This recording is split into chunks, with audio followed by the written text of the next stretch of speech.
In a distant corner of the galaxy, far beyond the reach of Earth's familiar skies, humanity had always been seen as weak and unimportant by more advanced civilizations. For years, Earth stayed alone, its people unaware of the vast cosmic games played among stars. But that quiet era was about to end. Commander Alex Carter stood on the bridge of the Eclipse Vanguard *, Earth's newest and most powerful warship. Around him, the hum of machinery filled the air, and the soft glow of screens lit up the faces of his crew. The ship was part of a small fleet sent to explore reports of strange disappearances near the outer colonies. These colonies were humanity's first steps into the wider galaxy, but now they were vanishing one by one without explanation. Alex felt a deep unease in his chest.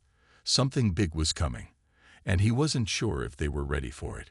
Lieutenant Emily Dawson sat at her station, her fingers flying over the controls as she monitored signals from deep space. She was young, eager, and sharp-eyed, qualities that made her perfect for her role as the ship's sensor operator. Suddenly, her brow furrowed. "Commander," she said, her voice steady but tinged with concern, "I'm picking up something unusual. It's faint, but it's definitely artificial." Alex moved closer, leaning over her shoulder to look at the data. The signal was erratic, almost like it was designed to confuse anyone trying to track it. "Can you clean it up?" he asked. Emily nodded and adjusted the settings. After a moment, the signal became clearer. It wasn't just random noise. It was a pattern, repeating every few seconds. "It's some kind of warning," she said quietly, "but I don't recognize the language." The bridge fell silent as the weight of her words sank in. A warning meant someone, or something, knew they were coming, and whoever it was didn't want them to get any closer. Alex straightened up and turned to address the crew. "Stay sharp, everyone. We're not alone out here." His calm tone masked the tension building inside him. He had faced danger before, but this felt different. This wasn't just a mission anymore. It was a test of whether humanity could stand its ground in a universe that had never taken it seriously. Hours passed as the fleet continued toward the source of the signal. When they finally arrived, the sight that greeted them was both breathtaking and horrifying. What had once been a thriving colony was now nothing more than ruins. Buildings lay in shattered heaps, their walls scorched black. Ships floated lifelessly in orbit, their hulls torn apart. It was a graveyard, silent except for the eerie hum of radiation lingering in the air. This can't be real," muttered Lieutenant Dawson, her voice trembling. She had family who lived on one of the outer colonies, though not this one. Still, the destruction hit too close to home. Alex clenched his fists but forced himself to stay focused. "Send a team down to investigate," he ordered. "We need answers." As the away team prepared to board shuttles, Alex couldn't shake the feeling that they were being watched. Somewhere out there, hidden in the shadows of space, something or someone was waiting. Whatever it was, it had already struck once, and if they weren't careful, it would strike again. The away team descended to the surface of the ruined colony in silence, their shuttle cutting through the thick haze of smoke and debris. Commander Alex Carter led the group, his boots crunching against the cracked pavement as they stepped onto what was once a bustling hub of human activity.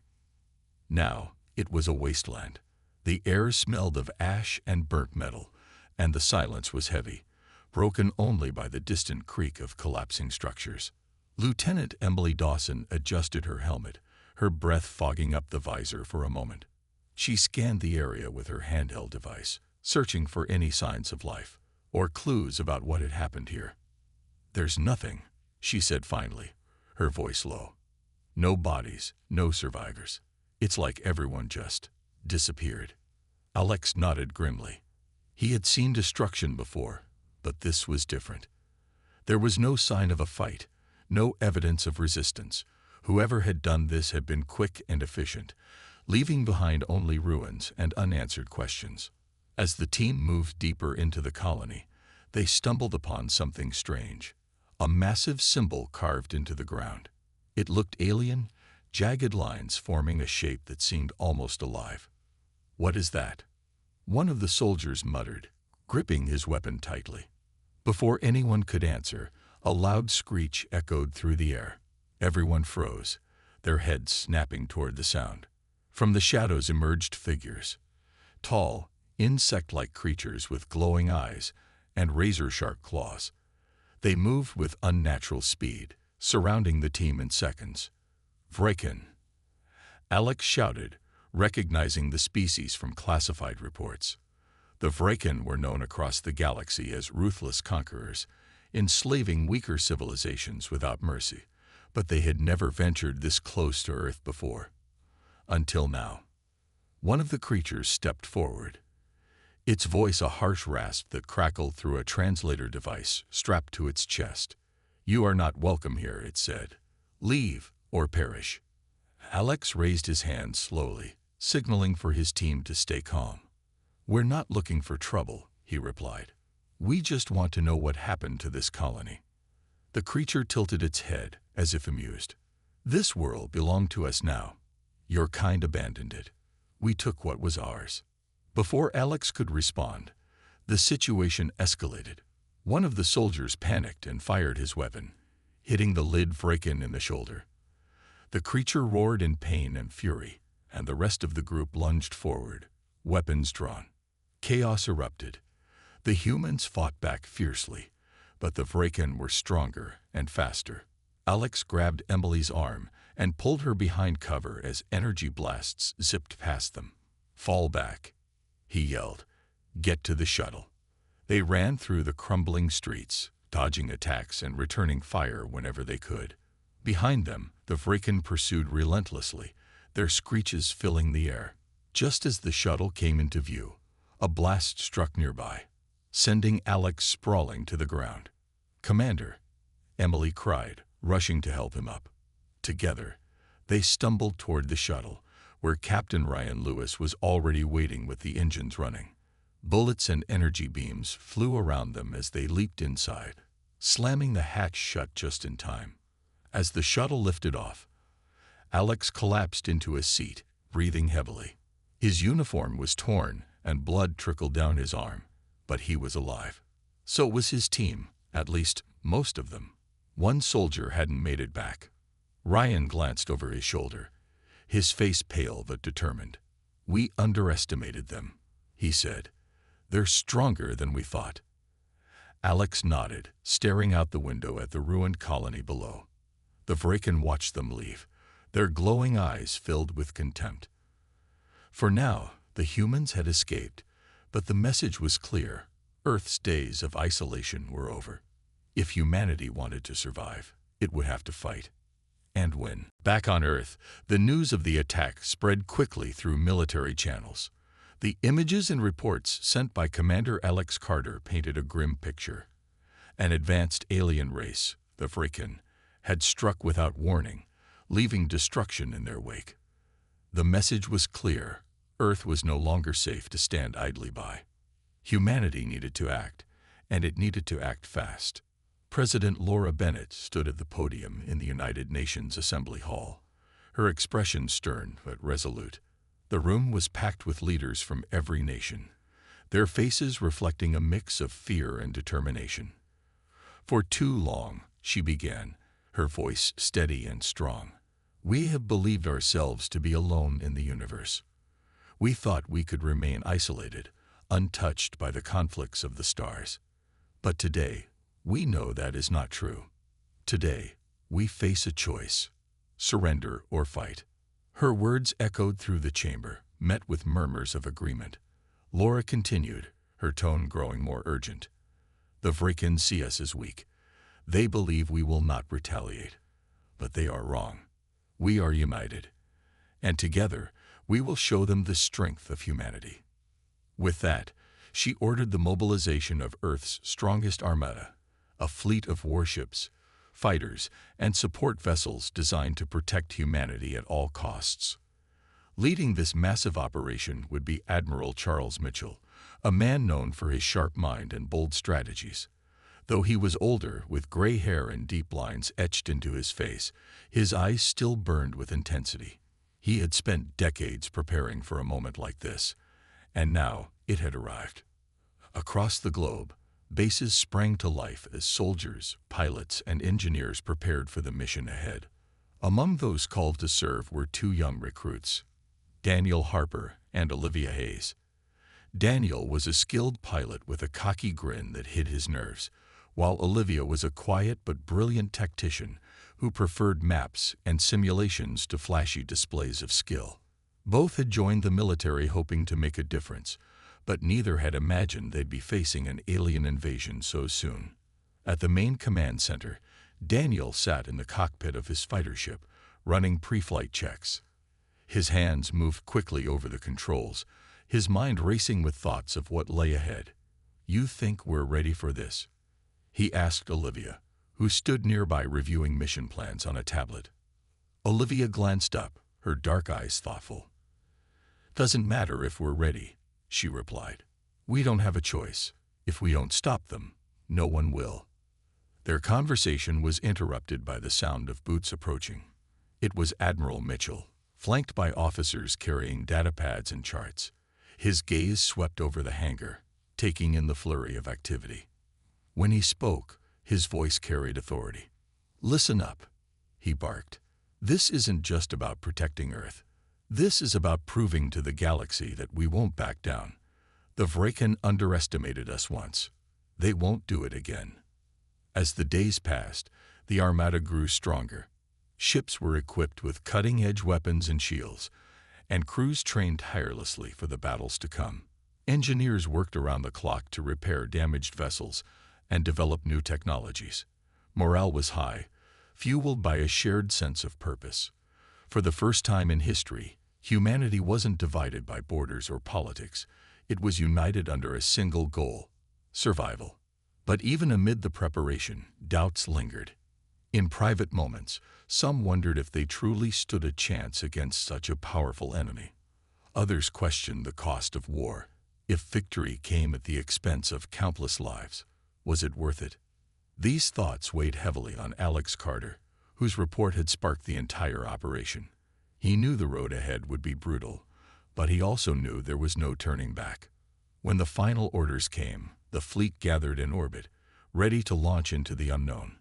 As Admiral Mitchell addressed the crew one last time, his voice rang out across every ship. "Today we fight for our home. Today we fight for our future. Let's show the Vraken and the galaxy who we really are." With that, the Armada surged forward, disappearing into the vastness of space. The battle was coming, and humanity was ready to meet it head-on. As the Armada journeyed deeper into uncharted space, the crew aboard the Eclipse Vanguard worked tirelessly to prepare for the battles ahead. Among them was Engineer Samuel Brooks, a wiry man with grease-streaked hands and a knack for solving problems others deemed unsolvable. He spent most of his time in the ship's engineering bay, surrounded by tools, wires, and pieces of alien technology scavenged from the ruins of the colony. His focus was on one particular device, a small metallic sphere etched with intricate patterns that seemed to shift when viewed from different angles. "What do you think it is?" asked Lieutenant Emily Dawson, peering over his shoulder as he examined the artifact. She had brought it to him after finding it among the debris during their retreat from the Vraken ambush. Samuel didn't look up immediately. Instead, he adjusted a set of goggles perched on his nose and turned the sphere over in his hands. "It's not like anything we've seen before," he said finally. "But if I had to guess, it's some kind of data storage unit. Maybe even a weapon blueprint." Emily frowned. "A weapon? You mean the Vraken left something behind that could help us fight them? Or hurt us worse?" Samuel replied grimly. "We need to be careful. If this thing holds plans for one of their weapons, it could also have traps built in. Activating it without knowing what we're doing might blow us all to pieces." Despite the risks, Samuel couldn't resist the challenge. With the help of Dr. Natalie Myers, the fleet's chief scientist, he began analyzing the sphere more closely. Natalie was a calm, methodical woman in her late 30s, with sharp eyes that missed nothing. Together, they pored over the strange symbols etched into its surface, trying to decipher their meaning. Days passed, and progress was slow. The symbols defied translation, shifting unpredictably whenever they tried to scan them. Frustration mounted. But then, one night, they made a breakthrough. Using a combination of advanced algorithms and brute trial and error, they unlocked a fragment of the sphere's contents. What they found shocked them. It's a doomsday device," Natalie whispered, staring at the holographic display hovering above the table. The image showed a massive weapon capable of obliterating entire planets. Its design was sleek yet menacing, radiating an aura of unstoppable power. Samuel leaned back in his chair, rubbing his temples. "If the Vraken are building this, we're in bigger trouble than we thought." Word of the discovery spread quickly through the fleet, reaching Commander Alex Carter and Admiral Charles Mitchell. Both men listened intently as Natalie explained the implications. "This isn't just a threat to Earth," she said. "It's a threat to every world in the galaxy. If the Vraken complete this weapon, no one will be safe." Admiral Mitchell's jaw tightened. "Then we stop them before they can finish it, find out where they're building it, and destroy it." Commander Alex Carter, however, hesitated.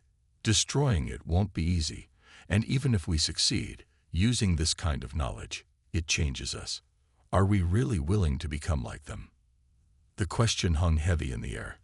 Admiral Mitchell sighed, his expression softening slightly. "I don't like it either, Alex. But sometimes you have to fight fire with fire. If this weapon gives us a chance to protect Earth, we take it." Natalie spoke up, her voice firm. "There has to be another way. We can't let fear turn us into monsters. If we use this weapon, we lose sight of who we are." The debate raged late into the night, with no clear resolution. Meanwhile, tensions simmered among the crew. Some agreed with Mitchell, believing humanity had no choice but to adapt or perish. Others sided with Natalie, fearing the moral cost of wielding such destructive power. Even Daniel Harper and Olivia Hayes found themselves divided, arguing passionately about the right course of action.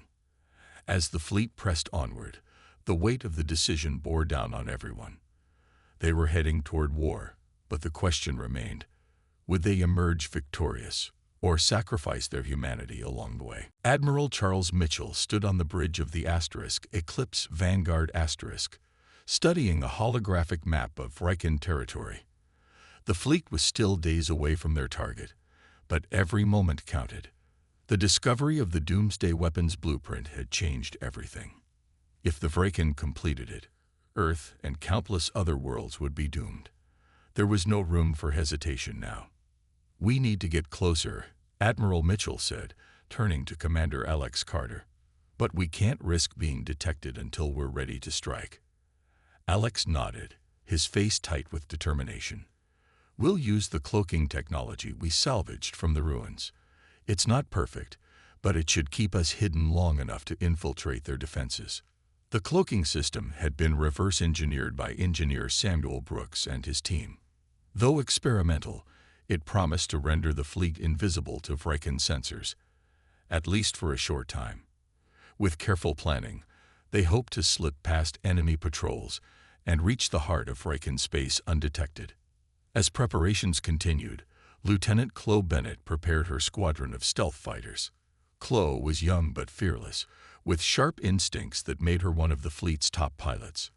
Her mission was critical: disable key Vraken installations along the way, clearing a path for the main fleet.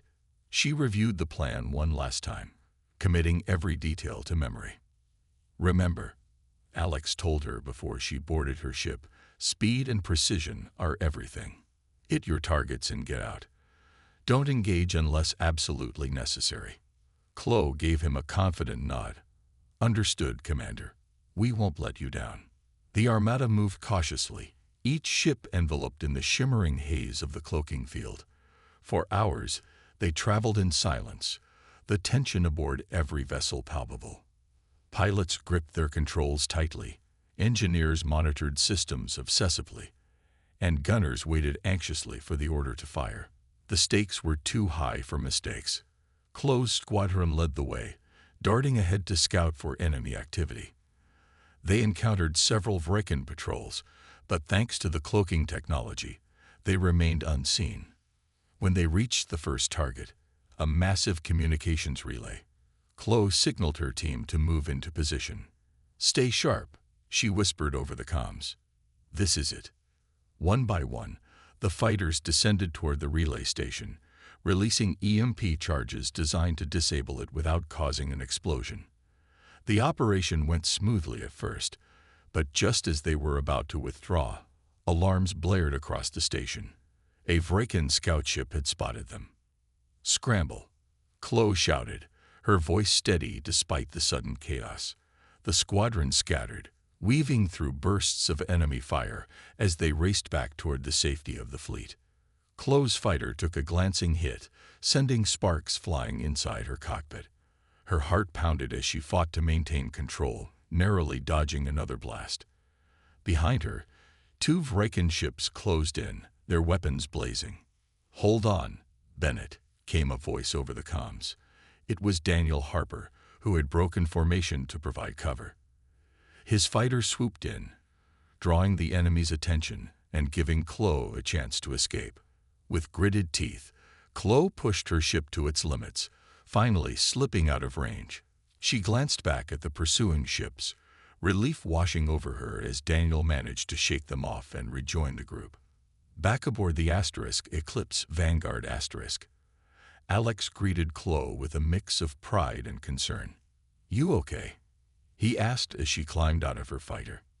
She nodded, though her hands trembled slightly. "We did our job, Commander, but those cloaks aren't foolproof. Sooner or later, they'll find us." Alex didn't respond immediately. He knew she was right. The fleet couldn't rely on stealth forever. Once they reached the Vrekin homeworld, they'd have to face their enemy head-on. And when that moment came, there would be no turning back. For now, though, they pressed onward, inching closer to their destination. Each passing hour brought them nearer to the heart of Vrekin power, and the final battle that would decide the fate of humanity. As the fleet approached the Vrekin homeworld, tensions aboard the Eclipse Vanguard * reached a breaking point.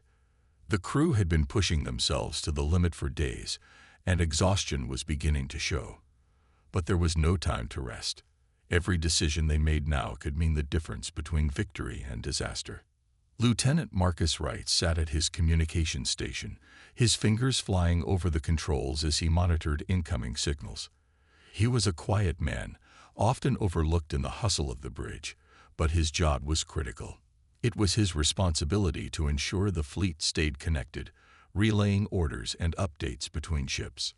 Lately, though, he'd seemed distracted, his usual calm demeanor replaced by fidgeting and nervous glances at his screen. Commander Alex Carter noticed the change but said nothing at first. There were too many pressing concerns to focus on every detail. However, when Marcus suddenly froze, his face pale and his hands trembling, Alex knew something was wrong. "Marcus?"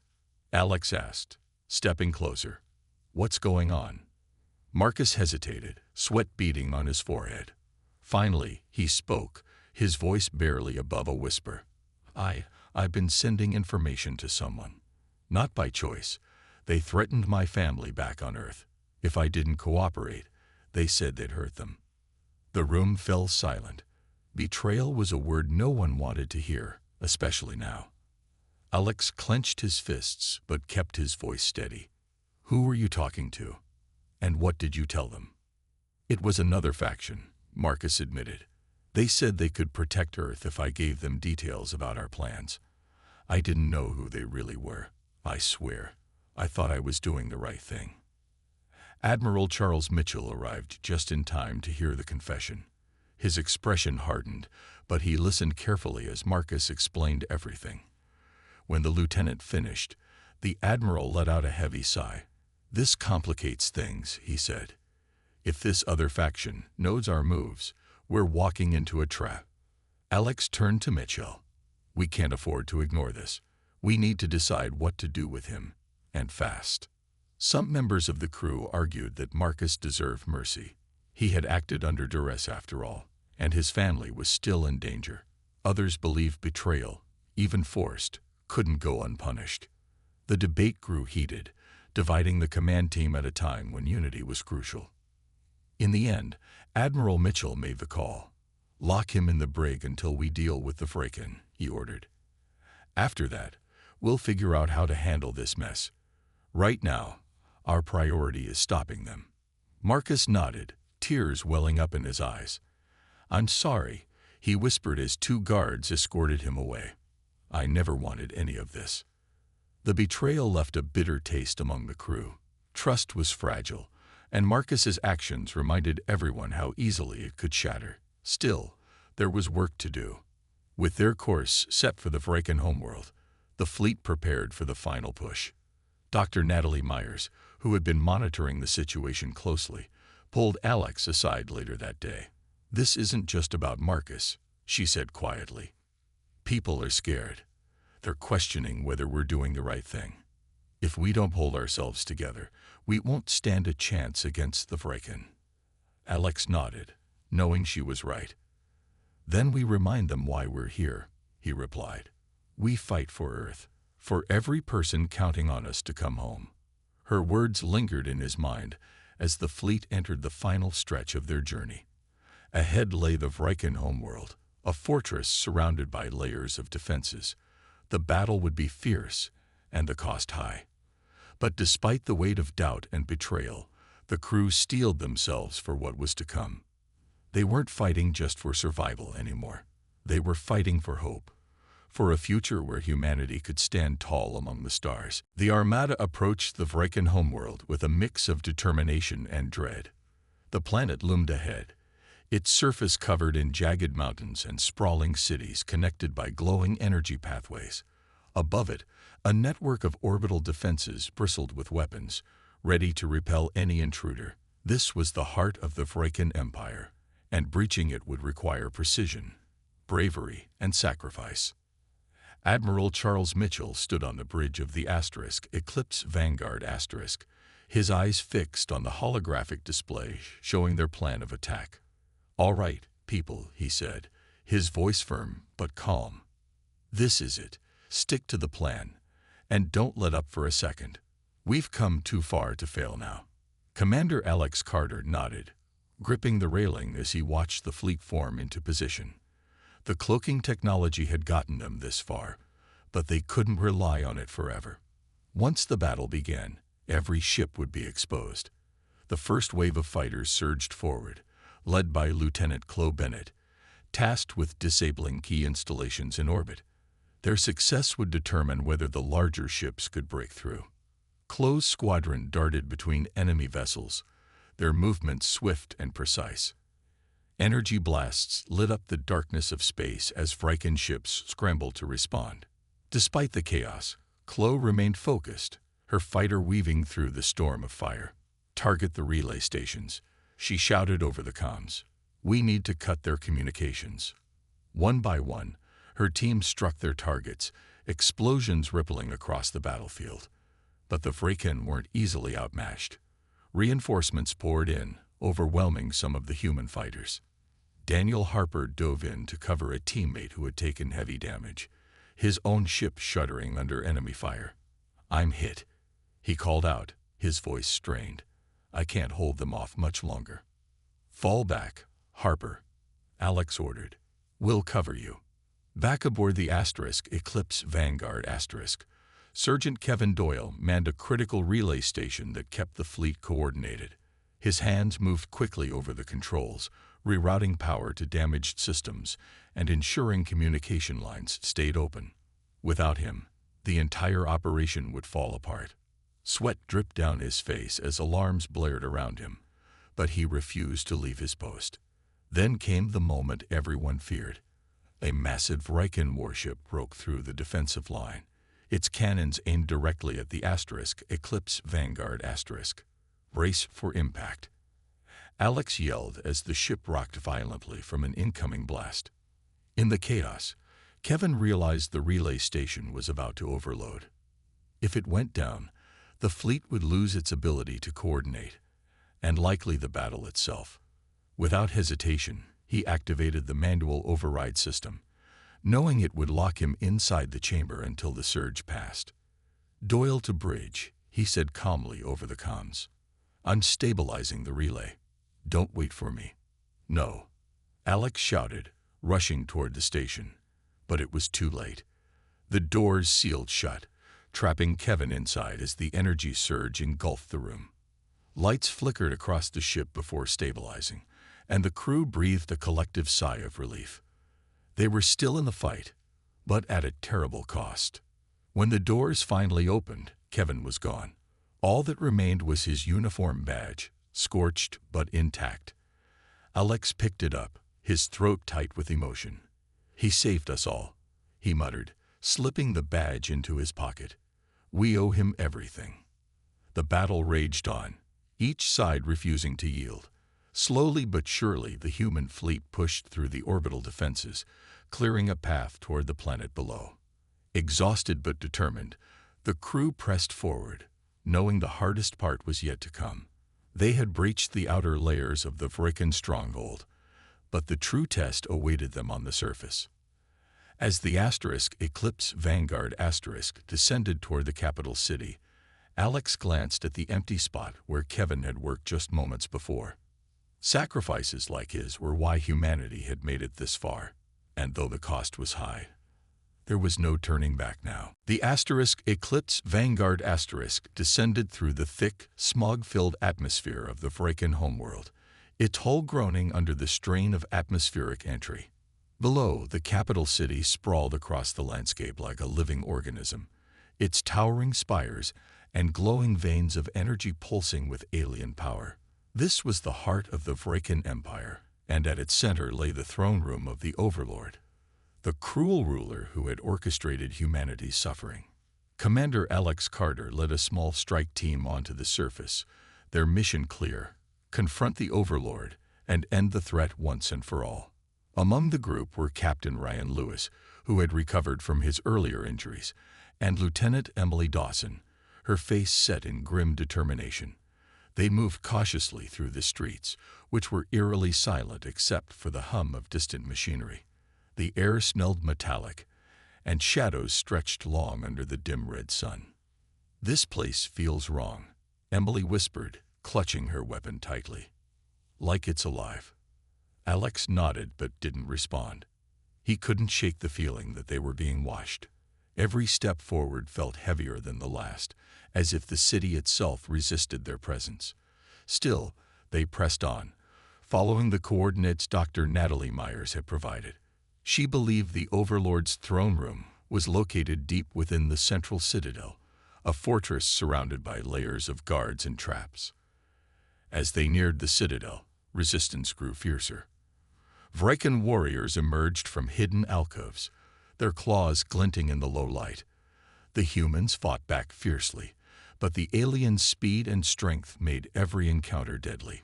Just when it seemed the team might be overwhelmed, reinforcements arrived unexpectedly, led by none other than Chloe Bennett.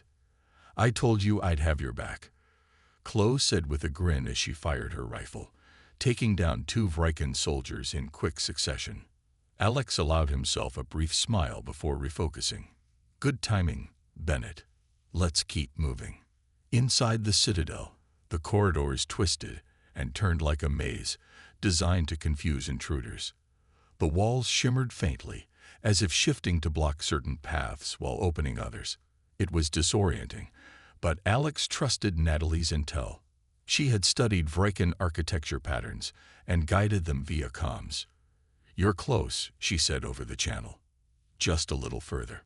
Finally, they reached a massive set of doors engraved with symbols similar to those on the Doomsday device blueprint. Alex signaled for the team to take positions as he stepped forward and pushed the doors open. Beyond them lay the throne room, a vast chamber filled with glowing energy and dominated by a towering figure seated on a jagged throne. The Overlord rose slowly, its eyes burning with an unnatural light. Its voice boomed, echoing off the walls. You dare enter my domain, weaklings. You are nothing compared to the Vraken. Alex stepped forward, his weapon raised. Your time is up. Surrender or face destruction. The Overlord laughed, a sound like grinding metal. You think you can defeat me? You are insects beneath my heel. Before Alex could respond, the Overlord lunged, moving faster than anyone expected. The fight that followed was chaotic and brutal. Ryan and Clove fired repeatedly, their shots glancing off the creature's armored skin. Emily worked to flank it, looking for any weakness, but the Overlord seemed unstoppable, batting away attacks with ease. Then, Alex noticed something, a faint seam running along the Overlord's chest, glowing slightly brighter than the rest of its body. Aim for the chest, he shouted. That's its weak spot. Working together, the team focused their fire on the glowing seam. The Overlord roared in pain, thrashing wildly as sparks flew from the damaged area. Finally, with one last concentrated blast, the creature stumbled backward and collapsed, its body dissolving into ash. For a moment, there was silence. Then Alex turned to the others, his chest heaving. It's over, he said. We did it. But as they caught their breath, a low rumble shook the chamber. The doomsday device, the very weapon they had come to destroy, was still active. And without someone to stop it, the planet would soon be consumed in flames. The rumble grew louder, shaking the throne room as the doomsday device began its countdown. A holographic display flickered to life above a control panel near the Overlord's throne, showing a timer rapidly ticking down. The humans exchanged panicked glances. There was no time to waste. We need to shut it down, Alex shouted, scanning the chamber for any clues on how to disable the weapon. Dr. Natalie Meyer's voice crackled over the comms. It's designed to overload and detonate if tampered with remotely, she warned. You'll have to override it manually. Alex clenched his jaw, knowing what that meant. Someone would have to stay behind to manually deactivate the system while the others escaped. Before anyone could volunteer, Natalie stepped forward, or rather, her image appeared on a nearby screen. She had been monitoring the situation from the Eclipse Vanguard asterisk, but now made her decision clear. I'm already here, she said firmly, her tone leaving no room for argument. I'll handle it. Get out of there before it's too late. Natalie, no. Alex protested.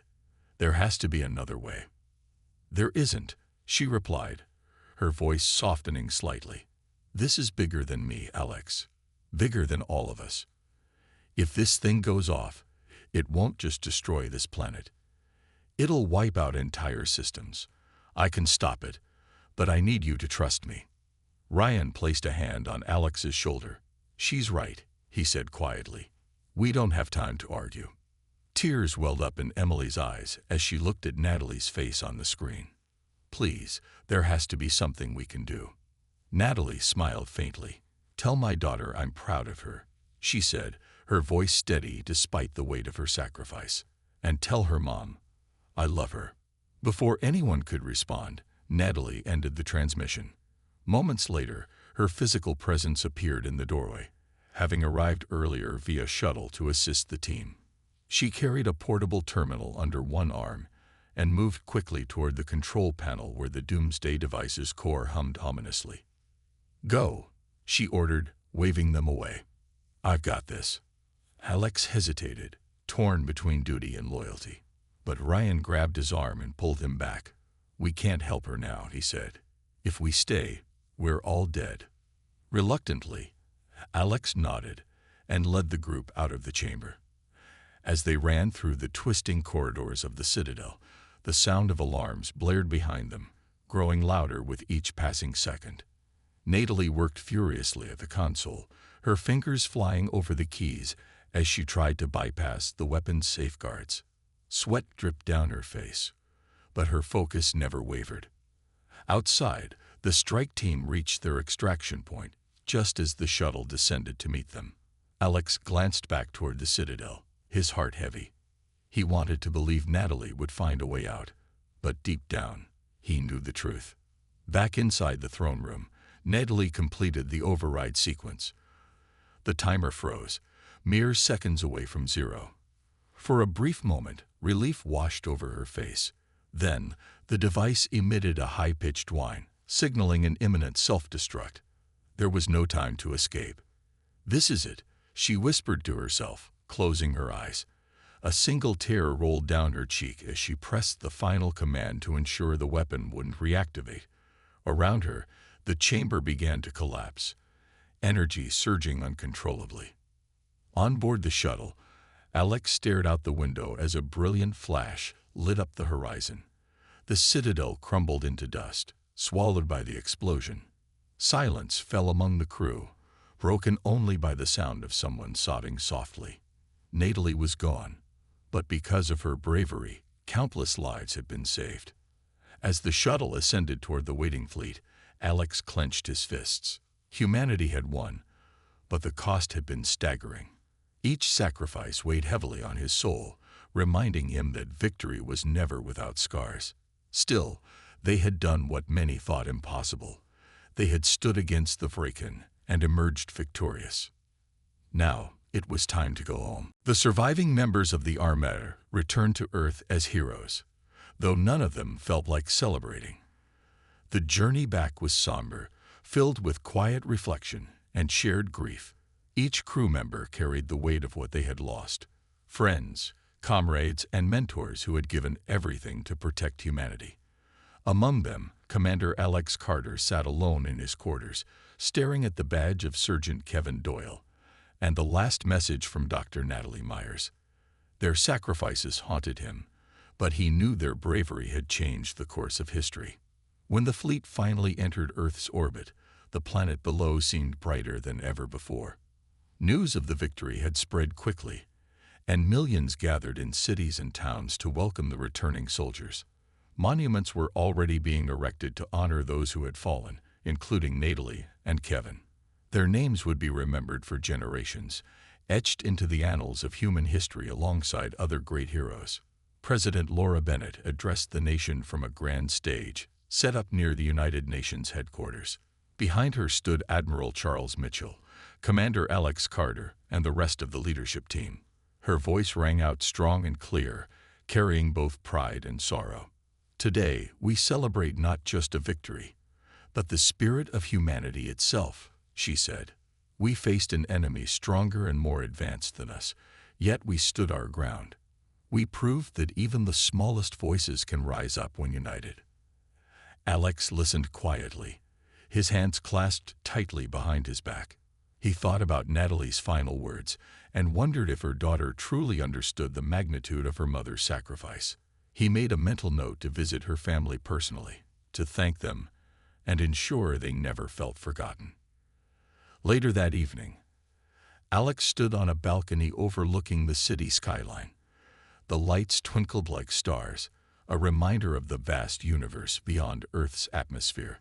Humanity had taken its first real step onto the galactic stage, earning respect through courage and determination. But Alex couldn't shake the feeling that this was only the beginning. The Vraken may have been defeated, but there were countless other civilizations out there. Some friendly, others hostile. Earth could no longer afford to remain isolated. Captain Ryan Lewis joined him after a while, leaning against the railing. "You think we'll see peace anytime soon?" he asked, his tone casual but tinged with uncertainty. Alex shook his head. "Probably not. But maybe that's not such a bad thing. Peace doesn't mean absence of conflict. It means knowing how to face it. And now we know we can." Ryan nodded slowly, glancing at the sky. "Still, I hope we get a little break before the next fight." A faint smile crossed Alex's lips. "We earned it." As the night wore on, fireworks lit up the horizon, painting the sky with bursts of color. Cheers echoed through the streets below, mingling with the hum of music and laughter. It was a moment of unity, a rare glimpse of hope in a universe often defined by chaos. But amidst the celebration, Alex remained grounded. He thought about the cost of war, not just in lives lost, but in the moral compromises made along the way. Humanity had proven its strength, But it still had much to learn about compassion, diplomacy, and coexistence. The road ahead wouldn't be easy, but for the first time, Alex believed they might actually have a chance. As he gazed at the stars, a sense of resolve washed over him. Earth had fought for its place among the stars, and it wasn't going to let anyone take that away.